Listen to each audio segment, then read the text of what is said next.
नमस्कार, मैं राहुल यादव। मेरे YouTube मंच पर आपका स्वागत है।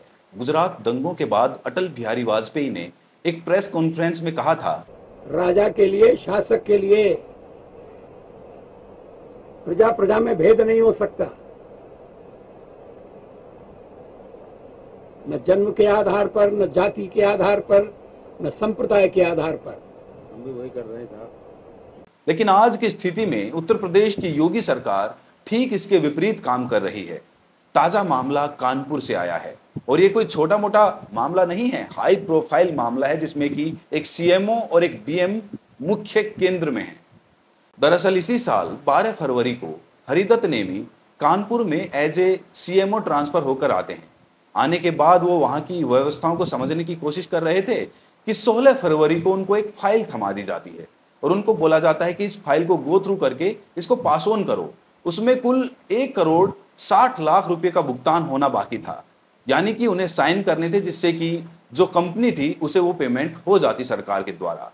जब वो उस फाइल को गो थ्रू करते हैं और सामान का मिलान करते हैं तो पाते हैं कि जो सामान उनके पास आया था वो 1 करोड़ 60 लाख का था ही नहीं, वो 30 लाख कम का सामान था। 30 लाख रुपए का भ्रष्टाचार उन्हें यहाँ पर दिखाई दे रहा था।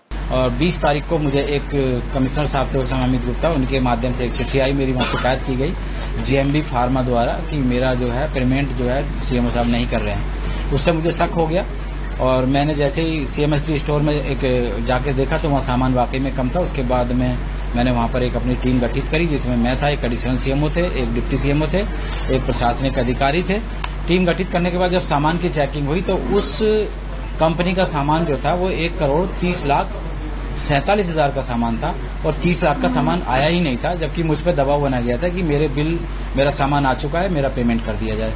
इसके बाद वो उस फाइल को पास ऑन करने से मना कर देते हैं। लेकिन जितेंद्र प्रताप सिंह जो कि डीएम हैं, नाम से ही आप समझ सकते हैं कि स्वर्ण जाति से हैं, राजपूत हैं, उनको ये बात नागवार गुजरती है कि एक दलित सीएमओ उनके द्वारा दी गई फाइल को पास ऑन नहीं कर रहा है।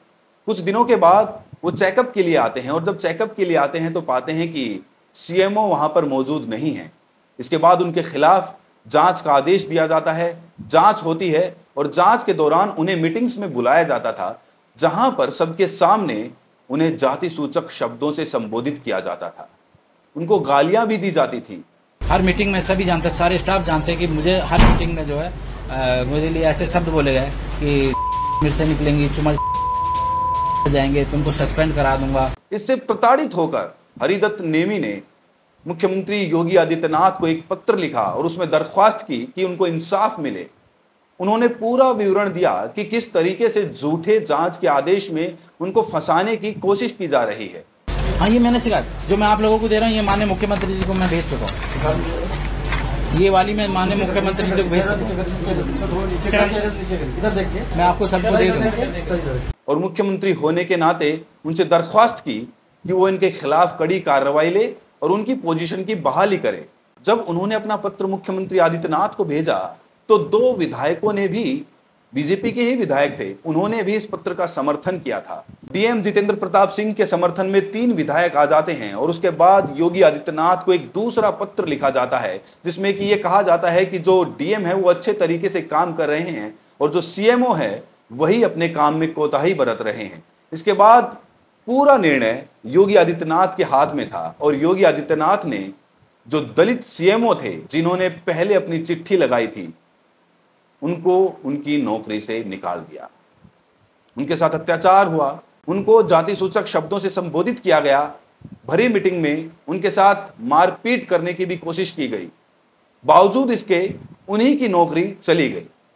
इससे प्रताड़ित होकर जब उन्हें लगा कि उनको न्याय नहीं मिल रहा तो उन्होंने एक प्रेस कॉन्फ्रेंस की और प्रेस कॉन्फ्रेंस के दौरान उन्होंने ये सारी बातें जो उनके साथ घटित हुई थी इस समाज के सामने रखी, मीडिया के सामने रखी।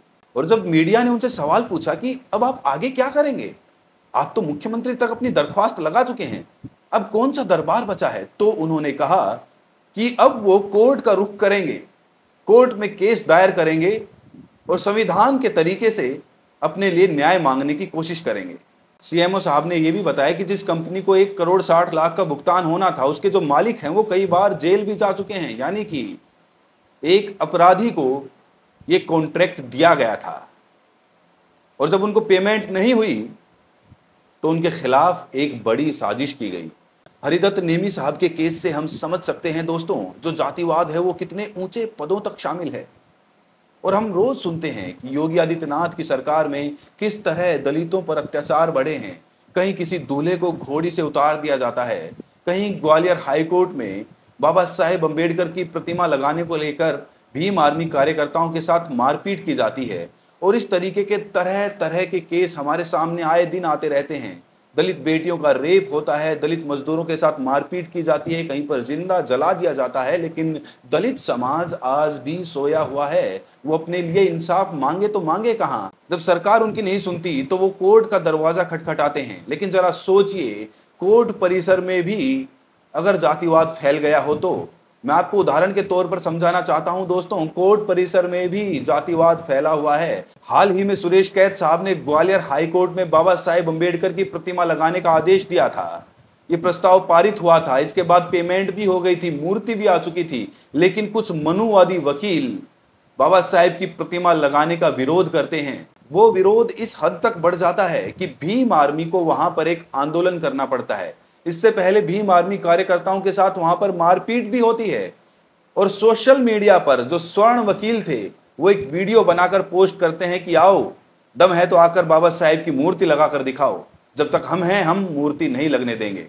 जरा सोचिए, राजस्थान हाई कोर्ट में मनु की प्रतिमा लगी हुई है, जो कि वर्ण व्यवस्था कायम करने वाले थे, दलितों के सबसे बड़े दुश्मन, यानी कि संविधान के सबसे बड़े दुश्मन।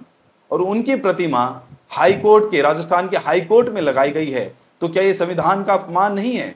और दोस्तों, सुरेश कैत साहब का फैसला मानने से इसीलिए इनकार कर दिया जाता है क्योंकि वो एक दलित जज थे। कुछ लोगों को लग रहा होगा कि मैं बातों को बढ़ा चढ़ाकर बोल रहा हूं, लेकिन आप मीडिया खंगालिए, खबरों को देखिए, आपको खुद पता चलेगा कि दलितों के साथ बढ़ते हुए अत्याचार न सिर्फ संविधान पे हमला है, बल्कि बाबा साहेब के विचारों का घोर अपमान है। उन्होंने जिस भारत की कल्पना की थी, जिसमें समानता का अधिकार भी शामिल था, उस समानता के अधिकार को कुचला जा रहा है, पैरों तले रौंदा जा रहा है।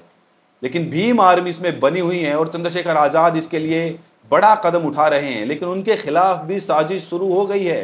रोहिणी घावरी लगातार उनके खिलाफ ट्वीट्स कर रही हैं और उन्हें बदनाम करने के लिए, ताकि वो अगला चुनाव 2027 का चुनाव ना लड़ पाएं, जेल हो जाए, इसीलिए वो मीडिया में आकर तो अपने बयान दे रही हैं, लेकिन कोर्ट में नहीं पहुंच रही।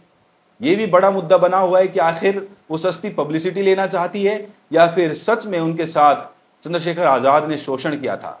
मैंने आपके सामने 3 मामले रखे हैं दोस्तों, ग्वालियर हाई कोर्ट का मामला, चंद्रशेखर आजाद और रोहिणी घावरी का मामला, और सीएमओ वर्सेस डीएम का मामला। और तीनों में जातिवाद कहीं ना कहीं बड़े स्तर पर देखने को मिलता है। बाकी आपका क्या सोचना है इन तीनों केसेस के बारे में? इसमें दलितों की जीत होगी? क्या भीम आर्मी इंसाफ दिला पाएगी? और क्या जो सीएमओ हैं वो डीएम को सबक सिखा पाएंगे? क्या उनको उनकी नौकरी वापस मिल पाएगी? कमेंट सेक्शन में अपनी प्रतिक्रिया जरूर दें। बहुत बहुत शुक्रिया दोस्तों।